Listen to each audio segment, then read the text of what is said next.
Good morning, guys. It is Wednesday, January 3rd, 2024. I got my coffee. This is Bathrobe Business. I'm Georgi Oganov. Let's jump into the news. So, it's a pretty quiet day in the market, not a lot going on. There's a few noteworthy stories, but I'll talk about the market in general first. Overall, the market is down again for a second day in a row. The Dow is down. Current Dow is at 37,897. S&P is at 4,700. NASDAQ is at 16,642. Oil is up a little bit. It's at $70.94 a barrel. Globally, oil is on the rise due to lack of production. So I think gas prices are going to be going up here in the near future. We're already seeing that here in the state of Utah. Yesterday, I was seeing prices for already $3 a gallon. So unfortunately, oil is on the rise. My favorite indicator, gold, is down a little bit from where it was. Remember, yesterday it was at $2,070. Today it's at $2,050. As I always say, I like gold below 2,000. Gold below 2,000 means the economy doesn't have a high temperature. The economy is healthy. Gold above 2,000 means that the economy has a temperature. It's not very healthy. It is still above this new baseline that it seems to have set a number of weeks ago. So a number of weeks ago, gold hit $2,040 an ounce, and it has not dropped below that for the most part. It's still above that. I don't know if that's a new baseline, if that's the new temperature we need to be looking at, but currently I still feel that the $2,000 mark is a healthy point for the economy, so anything above it is unhealthy, anything below is okay. Other major stories. Mortgages are an interesting one. So the average rate on a 30-year fixed mortgage ended the year at 6.76%, lower than it has been in a while.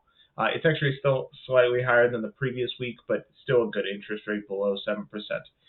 Applications to refinance a home loan ended the year 15% higher than the same period for the previous year. So in other words, the last week of 2023, refis were higher by 15% than they were in 2022. So that's good. But what's interesting is applications for a new mortgage to purchase a home ended the year 12% lower than it did the previous year. That's really interesting. What I draw from those two factoids is the fact that refis are up is probably people that are still either holding, builders, or flippers. So people that are actively in the market and speculating, maybe speculating is the wrong word, but that are actually drawing income from the market, I would say, are the ones that are doing the majority of the refis.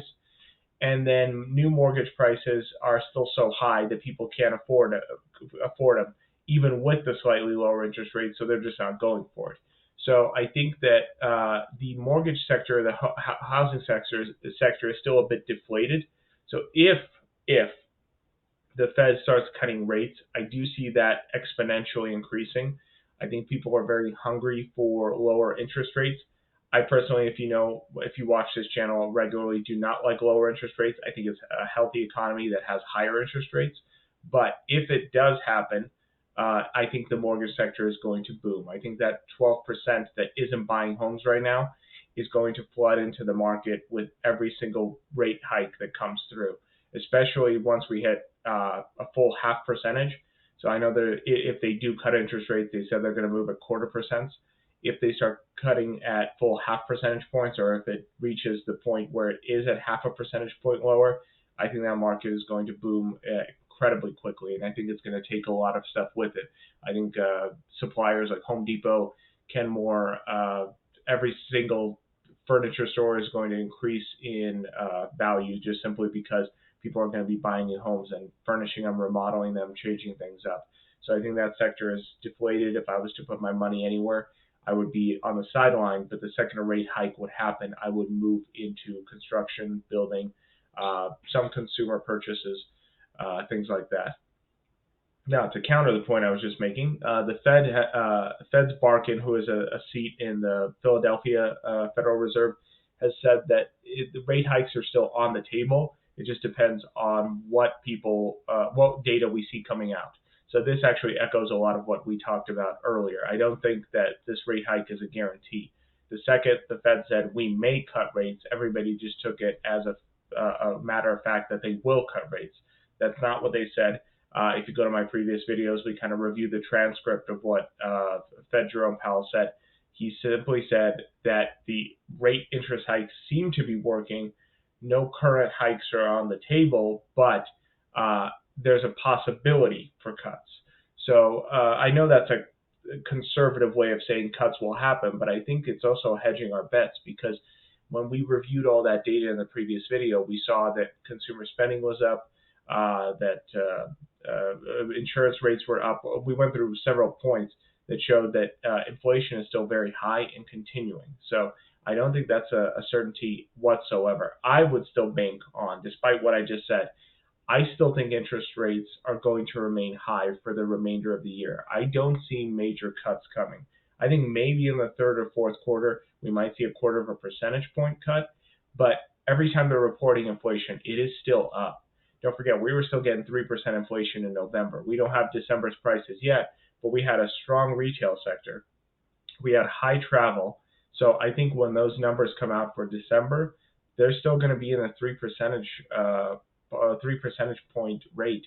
I think we're still going to see inflation at about 3% for the December month. And that, remember, is month to month.